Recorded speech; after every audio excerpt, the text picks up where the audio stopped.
হরে কৃষ্ণ। আজ শ্রীমদ ভগবদ গীতার ৪র্থ অধ্যায় জ্ঞান যোগ। ভগবান বলছেন জ্ঞানের দ্বারা তাকে পাবো কি করে। এই যে অনেক বড় কুরুক্ষেত্রের যুদ্ধটা হয়েছিল, আসল কুরুক্ষেত্র ওইখানে হয়নি, এইখানে কুরুক্ষেত্র লেগেছে। ধর্মক্ষেত্র আসল কুরুক্ষেত্র, ধর্মক্ষেত্র কুরুক্ষেত্র কেমন জানেন? আমরা ভাবি আসল কুরুক্ষেত্র হয়েছিল ওই যে যা হরিয়ানা আছে কুরুক্ষেত্রর মান, আসলে ওটা মান এই দেহের মধ্যে অজ্ঞানতা, যেটা হলো আসল কুরুক্ষেত্রের মাঠ। বলবেন ওই কুরুক্ষেত্রের মাঠে ধৃতরাষ্ট্র ছিল, অর্জুন ঠাকুর ছিল, শ্রীকৃষ্ণ ছিল, ঘোড়া ছিল, রথ ছিল, এখানে কি আছে? দেহের অজ্ঞানতা দূর। এটা হলো কুরুক্ষেত্রের মাঠ, অবিদ্যা, যাকে বলা হয় ধৃতরাষ্ট্র। এই দেহের আত্মা হলো অর্জুন ঠাকুর, আর আত্মার অন্দরে যিনি বসবাস করে তাকে বলা হয় পরমাত্মা, তিনি হলেন ভগবান শ্রীকৃষ্ণচন্দ্র। এই দেহের মধ্যে কাম, ক্রোধ, লোভ, মোহ, মদ, মাৎসর্য সম্মিলিত আছে। এগুলোকে পরাজিত করতে হয়, এগুলোর সাথে যুদ্ধ করতে হয় দেহের মধ্যে। এগুলোকে যখন জিততে আমরা যুদ্ধ করে জিততে পারবো, তখন আমরা সত্যবাদী এবং জিতে বুঝি। আর না হলে কাম, ক্রোধ, লোভ, মোহ, মদ, মাৎসর্য স্মরণীয় জানান মিথ্যা আশ্রয়। তো ভগবান সে কারণে বলছে জ্ঞান, জ্ঞান আসবে কেমনে? যার জন্য যেমন যতটুকু ভাগ্যে নিরূপণ করেছে ভগবান, যতটুকু দেখেছে ভাগ্যে তার ততটুকু হবে। তুমি যতটুকু জলে নামবে তুমি ততটুকু ভিজবে।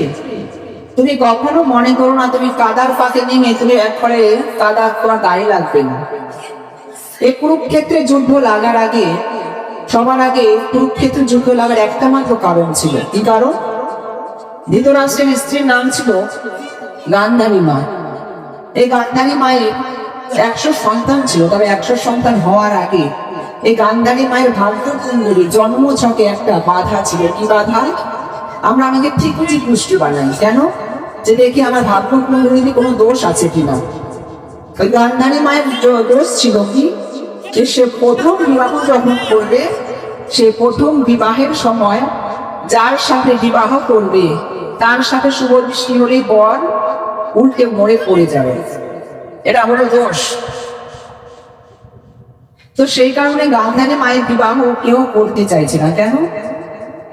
যদি আমি বিবাহ করতে যাই, বিবাহের আসনে বসি, এখন যার চোখের দিকে তাকাবো, সব চোখের দিকে তাকালে সেই যদি মারা যায়, তো কেউ কি আমাকে বিবাহ করতে আসবে না, কেউ আর বিবাহ করতে আসবে। তো সেই কারণে গান্ধারী মায়ের আস্তে আস্তে বয়স বাড়তে লাগলো। তো বয়স যখন বাড়তে লাগলো, ঠিক তখন নারদ মুনি বলছেন গান্ধারী মায়ের বাবার নাম সুবল রাজা। এই যে রাজামশাই, রাজামশাই একটা কথা বলবো। বলছে কি কথা? তোমার মেয়ে এত বড় হচ্ছে, তুমি বিবাহ দিচ্ছ না কেন? বলছে বিবাহ দিচ্ছি না কারণ এর ভাগ্য কুণ্ডলীতে একটা দোষ আছে। কি দোষ? এর যার দিকে শুভ দৃষ্টি দেবে সেই মরে পড়ে যাবে। তো সেই কারণে কেউ বিবাহ করতে চাইছে না। নারদ প্রমাণ, যদি আমার মেয়েকে পছন্দ হয় তুমি বিবাহ করতে পারো না। বলছে আমি গেলাম ব্রহ্মচারী। তো সেই কারণে গান্ধারী মাকে বিবাহ হচ্ছে না। আচ্ছা ঠিক আছে, তাহলে প্রথম বিবাহ যার সাথে হবে সেই আমার শুভ দৃষ্টি করলে সে উল্টে পড়ে যাবে, দ্বিতীয় বিয়ে তো নয়। বলছে না, তাহলে গান্ধারী মায়ের বিবাহ কার সাথে দেব? সুবল রাজাকে বলছে রাজামশাই শুনুন, একটা কথা বলুন। কি কথা? গান্ধারী মায়ের বিবাহ বাজার থেকে একটি পাঠা ছাগল কিনে আনো, পাঠা ছাগলের সাথে বিবাহ দাও। আর বিবাহ দেওয়ার পরে প্রথম বিবাহ যখন পাঠা ছাগলের দিকে শুভ দৃষ্টি হবে, তখন ওই পাঠা ছাগলটা উল্টে উল্টে পড়ে থাকবে, তখন দোষ তো কেটে যাবে, প্রথম বিবাহের দোষ কেটে যাবে। তারপরে না হয় তোমার মেয়েকে অন্য কারোর সাথে বিবাহ দিয়ে। আচ্ছা ঠিক আছে, তা তো করা যেতেই পারে। তো আজ বিবাহের আয়োজন করেছিল এ মাতা গান্ধারী, সুবল রাজা। তো আজ বিবাহের জন্য সুন্দরভাবে আসর বসিয়েছেন। তো বিবাহের আসর বসলে কি করতে হয়? যারা যারা সর্ববান নারী আছে তাদের কর্তব্য কর্ম করতে হয়। তো সেই কারণে গান্ধারী মায়ের বিবাহ পাঠা ছাগলের সাথে দিচ্ছে। কি লাজে রানা হলো বনে বউ, আজ মালা বদল হবে এই রাতে, আজ মালা বদল হবে এই রাতে। ও তোরা উলুদে বাজা শাক উলুদে, ও তোরা উলুদে বাজা শাক উলুদে, টোপর মাথা দিয়ে চতুর দোলারে, আজ মালা বদল হবে এই রাতে, আজ মালা বদল হবে এই রাতে। গান দিয়ে মানে বিবাহ হলো পাটা ছাগলের সাথে। তো পাটা ছাগলের বিবাহ হওয়ার পরে যখন শুভ দৃষ্টি দিল, পাটা ছাগলটা আজ মারা গেল। তো মারা যাওয়ার পরে আজ দোষ খণ্ডন হলো গান্ধারীর। আর যখন গান্ধারীর দোষ খণ্ডন হলো, আজ দোষ খণ্ডন হওয়ার পরে আজ ছেলে বলছে কার সাথে বিবাহ দিলে। এবার আপনারা বলেন, মানুষের বিধবা হলে বিবাহ করা যায়, কিন্তু কেউ যদি পাঠারও বিধবা হয় তাকে কি কেউ বিবাহ করতে চায়? কেউ আর বিধবা, ওই পাঠার বিধবাকে কেউ বিয়ে করতে চাইছে। সেটাও আজ কি করবে, আজ খুঁজতে খুঁজতে হ্যান্ডিক্যাপের সাথে হ্যান্ডিক্যাপ অর্থাৎ ধৃতরাষ্ট্র, সেও অন্ধ ছিল। তো সেই ধৃতরাষ্ট্র অন্ধ, আর এদিকে গান্ধারী মায়া পাঠার বিধবা, দুজনের সাথে বিবাহ দিল। তো বিধবা বিবাহের পরে আজ যখন একটা মাস চলে যায়, একটা মাস পরে জানতে পারে যে সুদল রাজা একটা জিনিস লুকিয়েছে। কি কথা? যে এই গান্ধারী মায়ের প্রথম বিবাহ একটি ছাগলের সাথে দিয়েছে। তো সেই কারণে সুবল রাজাকে প্রতিশোধ নেওয়ার জন্য সুবল রাজা সহ তার 100 পুত্রকে কারাগারে নিক্ষেপ করলো। তো কারাগারে নিক্ষেপ করার পরে আজ মনে মনে ভাবছেন, ধৃতরাষ্ট্রকে বলছেন, দেখো তোমাদের বিচার হয়েছে। বিচারে কি? 100 ভাই সমেত সুবল রাজা প্রত্যেকদিন 1 থালা করে ভাত পাবে, আর এই 1 থালা ভাত তোমাদের 101 জনাকে খেতে হবে। তোমাদের ব্যাপার কে খাবে কে না খাবে। তো 1 থালা ভাত 101 জনকে ভাগ করে দেওয়া যায় না। তো সেই কারণে যেহেতু দেওয়া যায় না, তো সেই কারণে সুবল রাজা একটা বুদ্ধি করলো। কি বুদ্ধি? এক কাজ করো, তোমাদের মধ্যে কে খাবে আর কে বেঁচে থাকবে তা আমি নির্ধারণ করবো নয়, তোমরাই নির্ধারণ করবে। তোমাদের মধ্যে যে বেশি বুদ্ধিমান সে একমাত্র ওই কুরুক্ষেত্রে একদিন যুদ্ধ হবে, সেই যুদ্ধে প্রতিশোধ দেবে। কে নেবে? ওই বুদ্ধি যার, বল তার। তো সেই কারণে একটি হাড় দিল, এই হাড়ের মধ্যে দিয়ে সুতো প্রবেশ যে করাতে পারবে সেই খাবে ওই একটা থালা ভাত। তো সেই কারণে সবাই এক এক করে প্রত্যেক ভয় আসছে। তো আসার পর ওই হাড়টা দিয়ে সুতো ভরছে, কেউ পারছে না হাড়ের মধ্যে সুতোটা ভরবে কি করে। শেষে আজ শকুনি কি করলো, ওই থালা থেকে একটু ভাত দিয়ে, ওইখানে একটা পাঁপড় ভাজা ছিল, ওই হাড়টার এই পারে পাঁপড় ভাজাটা রেখে একটা পিঁপড়ের মধ্যে মাজার মধ্যে দড়িটা বেঁধে দিল। পিঁপড়ের মাজাতে যখন দড়িটা বেঁধে দিল, ওই পাঁপড় ভাজার গন্ধে গন্ধে হাতটার ভেতর দিয়ে পিঁপড়েটা প্রবেশ করে এই পাশে আসলো। তাহলে শকুনি বুদ্ধিতে আজ জিতে গেল। আজ কথা দিল যে 100 থালা আছে, 100 ভাই আছে, যতগুলো থালা ভাত দেবে সমস্ত ভাত খাটাবে শকুনি। আর এই শকুনি ওই কুরুক্ষেত্রের যুদ্ধে গিয়ে একদিন সমস্ত কুরুক্ষেত্রের মাঠটাকে পরিচালনা। তো আপনারা জানেন কুরুক্ষেত্রের মাঠে কি হয়েছিল? কুরুক্ষেত্রের মাঠে হয়েছিল এই শকুনি পাশা খেলাতে ওই পঞ্চ পাণ্ডবের নামিয়ে দিয়েছিল ওই 100 ভাইকে নিয়ে। তো সেই 100 ভাইকে পরিচালনা আসলে শকুনি করেছিল, আসলে সেটা নয়, মামা নয়,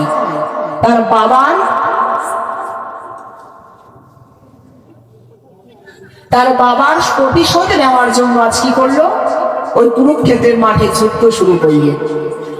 আমরা জ্ঞানের কথা এখানে পড়ছি। আমাদের এই কুরুক্ষেত্রের মাঠে, দেহ কুরুক্ষেত্রের মাঠে প্রতিনিয়ত যুদ্ধ হতে থাকে, মনে শান্তি আসে না। কেন? ভগবানকে ডাকতে গেলে একটা মিনিট মন স্থির হয় না। কেন জানেন? যে ভগবানকে ডাকছি আমি, মনে মনে সন্ধ্যাবেলায় সন্ধ্যা করতে বসেছি, আর দুপুরবেলা পুজো দিতে বসেছি, মন রয়েছে কোথায়? ওই ভাতের হাঁড়িতে। যে ভাতের হাঁড়ি বসিয়ে এসছি গ্যাসের উনুনের উপরে, গ্যাসটা পড়তে আর ভাতের হাঁড়িটা মধ্য থেকে ফ্যানটা পড়তে পড়তে ওই গ্যাসটা নিভে যাবে। 2 মিনিটের জন্য পুজো দিতে বসেছি, পুজো দিয়ে মন কোথায়? ভাতের হাঁড়িতে। আবার তো ওই মনে সন্ধ্যাবেলায় বসি, দরজাটা আটকাই নি, পচা কুকুরে একটা বারে বারে ঘুরছে পাড়ার মধ্যে, কার ঘরের মধ্যে ঢুকে কার খাটের তলা সর্বনাশ করে, তাও মন স্থির হয় না। তো জ্ঞান কাকে বলে? ভগবানকে ডাকতে গেলে এত মন লাগে, এত লক্ষ লাগে। প্রত্যেকদিন হরিদাস ঠাকুর 3 লক্ষ নাম জপ করতো। আমরা কাউকে যদি বলি আপনি একবার নাম জপ করুন, ও যে আপনার কাজ আপনি বলুন, আমরা নাম জপ করুন না কেন? 3 লক্ষ তো দূরের কথা, ভগবানকে একবার মাত্র হরে কৃষ্ণ কৃষ্ণ কৃষ্ণ হরে হরে, হরে রাম রাম রাম হরে হরে একবার মাত্র বললেই আমাদের অসুবিধা হয়ে যায়। এত বড় একটা থালা দিয়েছে, 2টো নকুল দানা, এই কোনে একটা ওই কোনে একটা, 2টো নকুল দানা দিয়ে পুজো শেষ। তো ভগবানকে ডাকতে পারি না আমরা, ডাকার মতো না ডাকে ভগবান কখনো আসে না, ভগবান ধরা দেয় না। আমার মা যখন ওই গাড়িতে বসে আছে, মা ততক্ষণ না সারা দেখে, যতক্ষণ আমি মাকে ডাকছি ওরে মা ও মা, তারপর ডাকতে ডাকতে আমার মন কেমন আকুলি কলি কলি, যে মাকে ডাকার ধরনটা কেমন, ও মা। তার মানে মা সারা যতক্ষণ না দিচ্ছে ততক্ষণ পর্যন্ত আমি ডাকতে থাকি। আর ভগবানকে ডাকতে গেলে 1টা মিনিট ভগবান শেষ। 84টা লক্ষ জন্ম ভ্রমণ করার পরে এত সুন্দর মানব জন্ম পেয়েছি। আর মানব জন্ম পেয়ে আমরা অহংকারে ডুবে যাই। কি অহংকার? দেহের সৌন্দর্যের অহংকার, অর্থ প্রতিপত্তির অহংকার। আর এই অহংকার করতে করতে মনে রাখবেন, ওই শ্মশান হবে শেষ বিছানা, আমি রব ঘুমাইয়ে, এই খাঁচা পহরে রবে পাখি, সেদিন যাবে পলাইয়ে, সেদিন পান পাখি পালালে, এই দেখো আর দেবে না সারা, রাতে মরলে সকাল হলে বলবে বাসি মরা। তো দেহ নিয়ে তো আমরা অহংকার করছি, 84 লক্ষ জন্ম গ্রহণ করার পরে দেহ নিয়ে অহংকার করছি। চিরটা জীবন 2টো মিথ্যে কথা বলে আমরা কাটাই। কি জানেন? আমিত্বের অহংকার। কি? আমি বড় পাঠক, আমি বড় নৃত্যনী, আমি বড় ব্যারিস্টার, আমি বড় স্কুল মাস্টার। এই চিরজীবন আমিত্বের অহংকার, আমি। এই একটা মিথ্যে কথা আমরা বলি, আরেকটা মিথ্যে কথা সব আমার। এই 10 তলা বাড়ি, 4 তলা 4 গাড়ি, এই সমস্ত সমস্ত কিছু আমার। মনে রাখবেন, যেদিন মরে যাবেন কালনা ভাগটা শুধু আমাদের সবার জন্য রেজিস্ট্রি করা, আর এটা আসলে রেজিস্ট্রি করা নয়। ওই কালনা ঘাটে নিয়ে গিয়ে আপনাকে 1 মুঠো ছাই করে বাড়িতে ফেরত দিয়ে দেবে। যাও ওই তুলসী বৃক্ষের তলায় কপালের একটা চারা নিয়ে রাখো, আর আরেকটা চারা ওই বেড়ার মধ্যে গিয়ে তোমার দিয়ে এসো। তোর অহংকার কিসের করলাম? ছেলে কান্না করছে, মেয়ে কান্না করছে, বৌমা কান্না করছে, আর কান্না করতে করতে বলছে ওই দেখো মায়ের হাতে সোনার বালাটা আছে, খুলে রাখো। কেন? ওটা সোনার বালা, ওটা ওই শ্মশান ঘাট পর্যন্ত দেওয়া যাবে না। তাহলে তাই কি করবে না? আর আমরা অহংকার করি কি? ধর্ম পথে আসতে চাই না। তোমার ধর্ম এক জন্মের জন্য হয় না, সবার ধর্ম পথে ভালো লাগে না। ভগবানকে যিনি ভালোবাসে, কৃষ্ণকে যিনি ভালোবাসে, ভগবানের সঙ্গে ভালোবাসতে হয়। ভগবানকে ভালোবাসলে, ভালোবাসা শব্দের অর্থ নারী পুরুষের পার্থিব জগতের ভালোবাসা নয়। ভালোবাসা মানে বাসা অর্থাৎ এই দেহ। এই দেহ যদি আপনার পবিত্র হয়, তাহলে তাহার সাথে ভালোবাসা জমবে, নচেত কোনোদিনও নয় গো। দেহ যদি অপবিত্র থাকে, কখনো ভগবতীয় কথা, ভাগবতীয় কথা শুনতে ভালো লাগে না, কখনো ভালো লাগে না। এখানে সবার বাড়িতে গিয়ে দেখেন, কার বাড়িতে পুজো হয় না, কার বাড়িতে ভগবানের নাম গুণগান হয় না, কার বাড়িতে গোপাল। সবার বাড়িতে এখন বৃন্দাবনে যায়, নবদ্বীপে যায়। এখন সবার একটা বুঝে হয়ে গেছে, রিলস করা, ভিডিও করে সবাই ছাড়ছে কি আমার বাড়িতে গোপাল আছে। কিন্তু গোপালের সেবা ঠিকঠাক হয় তো? গোপালের নাম গুণগান যেখানে হয় সেখানে যাওয়া হয় তো? সেটা নয়। বলছে ভাগবতী আসলে আসে কারা? যেই দোকানে ভিড় কম থাকে দেখবেন, সেই দোকানে, যেই দোকানে দাম বেশি থাকে সেই দোকানে ভিড় বেশি কম থাকে। কেন?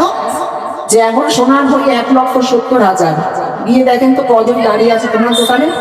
আর বাঁধাকপি 3 টাকা পিস, গরুর জন্য হলো সবাই বস্তা ভরে আনে। আর সোনা আনলে 1 ভরির বেশি নয়, যে 1 ভরিরও বেশি যদি সোনা আনি, 1,70,000 আমার 20,000 লোক খাওয়ানো হয়ে যাবে। আমি অত বেশি আনতে পারবো না। তো সেই কারণে বলছে ভাগবতী আসর কৃষ্ণ গুণগান হরি গুণগান সবার ভালো লাগে না। যারা একমাত্র সোনাকে চেনে তারা সোনার মধ্যে আসে, আর যারা ওই বাঁধাকপি ফুলকপির মতো তারা বাঁধাকপি ফুলকপি কিনতে যায় কোথায়? ডিজে বাজিয়ে বাজিয়ে ওই কি বলে ওটা, ওই ভাষা, সে ভাষায় যায়। হরে কৃষ্ণ। সেই কারণে বলছে জ্ঞান কথা বলছি, জ্ঞানকে আঁকড়ে ধরতে হয়। জ্ঞানকে কখনো আঁকড়ে না ধরলে ভগবানকে ভালো লাগবে না। ভগবানকে না ভালো লাগলে এই 84 লক্ষ জনের মধ্যে 30 লক্ষবার আপনি পশু করে আসতে হয়েছে, আপনাকে 20 লক্ষবার গাছ করে আসতে হয়েছে। কত পশু হয়েছেন আপনি, গরু হয়েছে, ছাগল হয়েছে, কুকুর হয়েছে, ভেড়া হয়েছে, হতে হতে হতে হতে বারে বারে ভগবানকে বলেছে ভগবান এই জমি থেকে উদ্ধার করে দাও, এই জমি থেকে উদ্ধার করে দাও, পরের জন্মে জ্ঞান তোমাকে দাও। ভগবান 30 লক্ষ জমি পাঠানোর পরে পশু জমির পরে আপনাকে গাছ করে পাঠিয়েছে 20 লক্ষবার।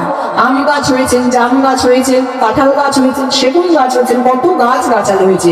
আপনাকে কেটেছে, ছিঁড়েছে, আপনাকে টুকরা টুকরা করে ঘরের আসবাবপত্র বানিয়েছে, কত জ্বালা হয়েছে। তারপরে 9 লক্ষবার আমাদের অন্নকুল, 11 লক্ষবার সর্পকুল, তারপরে 10 লক্ষবার কৃমিকুল, 4 লক্ষবার বানরকুল, নারী পুরুষ হতে হতে এটাই আমার শেষ জন্ম।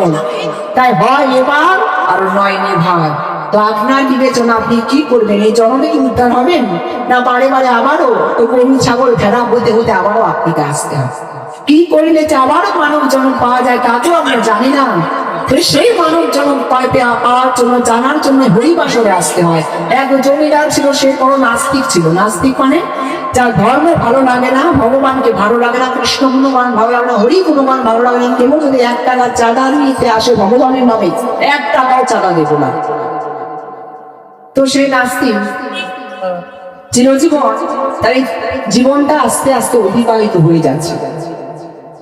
ওই নাস্তিকের অতিবাহিত হয়ে যাওয়ার পরে আজ একদিন তার ছেলেটা বড় হয়েছে, আর ছেলের বিবাহের জন্য মেয়ে খুঁজছে, পাত্রী খুঁজছে।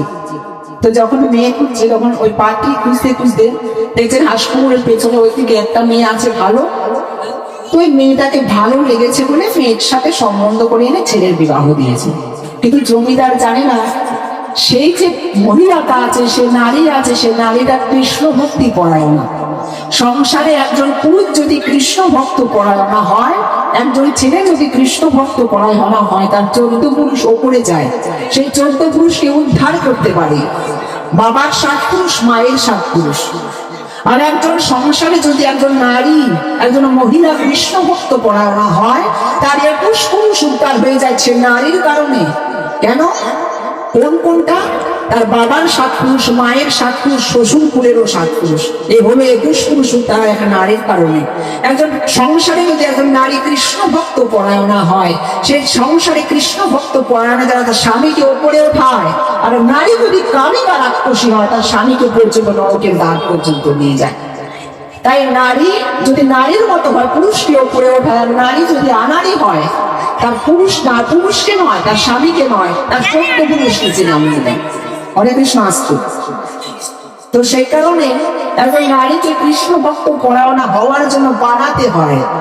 ছোটবেলায় মাতা পিতা শিক্ষা দিতে হয় সন্তানকে। মাটির কলসি কুমোর সুন্দর করে বানাতে থাকে। তো বানাতে বানাতে যদি ছোটবেলায় অল্প একটু বেঁকে যায় না, শক্ত হয়ে গেলে আর কোনো কাজ হয় না, যত তুই পেটাতে যাও ভেঙে যায়। তো মাতা পিতা এই ধরনের সাধু সঙ্গ করতে হয়। গর্ভে সন্তান নিয়ে কৃষ্ণের নাম, হরির নাম করতে হয়, হরে কৃষ্ণ নাম করতে হয়, ভগবানীয় বাক্যের কথা শুনতে হয়, যেখানে যেখানে এই কৃষ্ণ গুণগান হরি গুণগান হয়।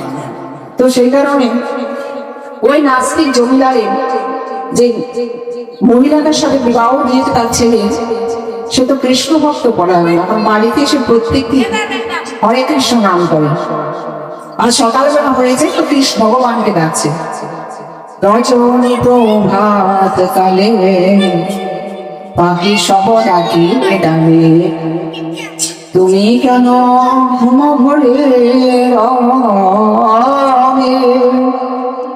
আরে ঘুম ভেঙে উঠে বসে দু চোখের জলে ঘেসে এসো সাধু আমরা হরি গাইয়ে।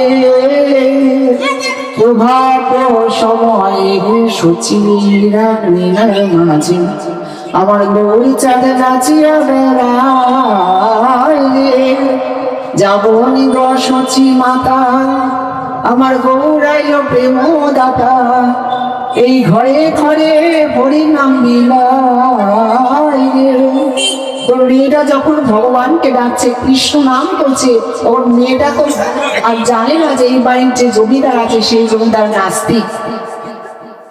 তো সেই কারণে জমিদার ওই ঘর থেকে বলছে ওই ভাই কে কৃষ্ণ নাম করে একদম চুপ।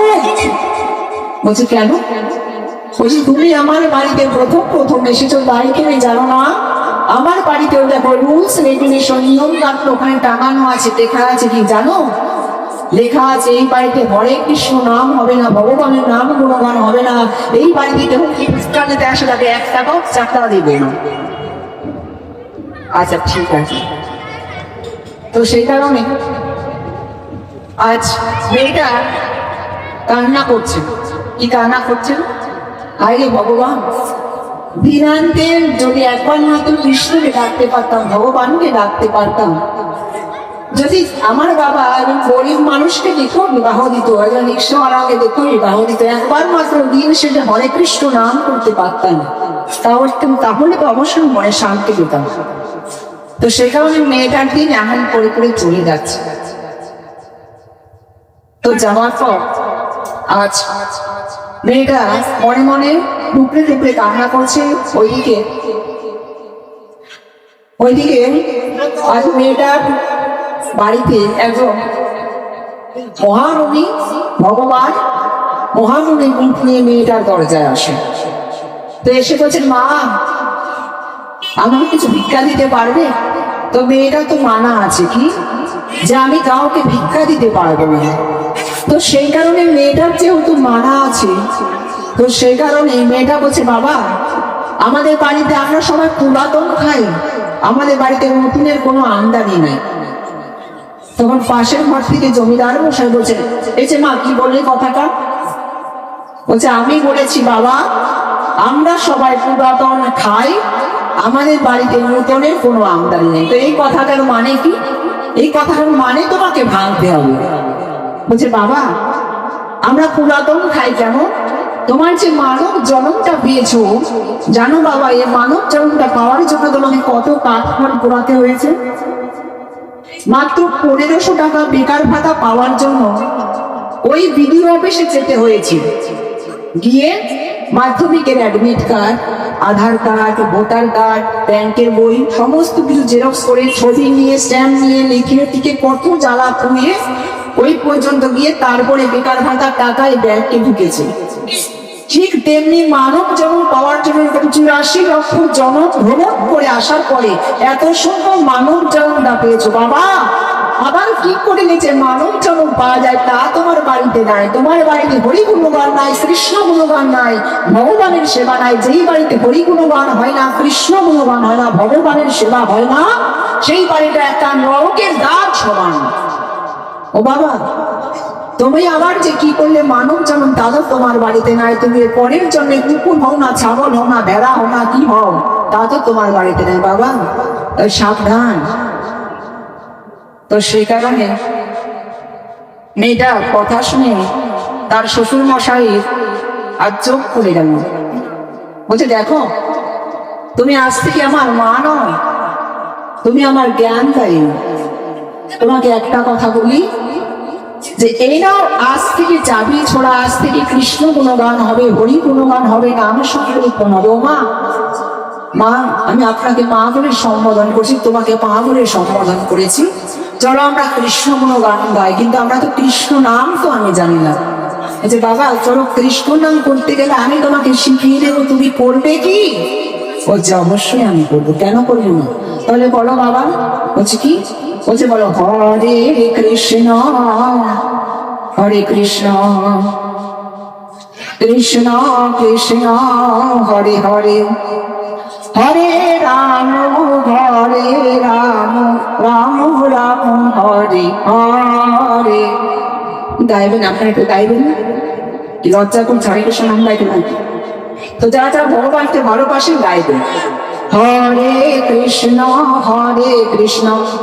কৃষ্ণ কৃষ্ণ হরে হরে হরে রাম রাম রাম হরে হরে হরে কৃষ্ণ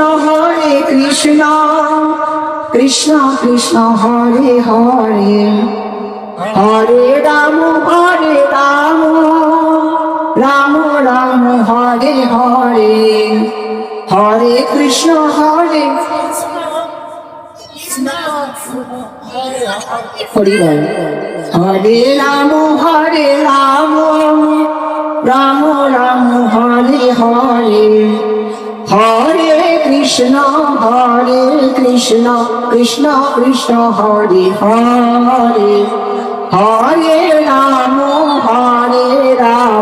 রাম রাম হরে হরে হরে কৃষ্ণ কৃষ্ণ হরে হরে রাম রাম রাম হরে হরে হরে কৃষ্ণ কৃষ্ণ কৃষ্ণ হরে হরে হরে রাম রাম রাম হরে হরে হরে কৃষ্ণ কৃষ্ণ কৃষ্ণ হরে হরে হরে রাম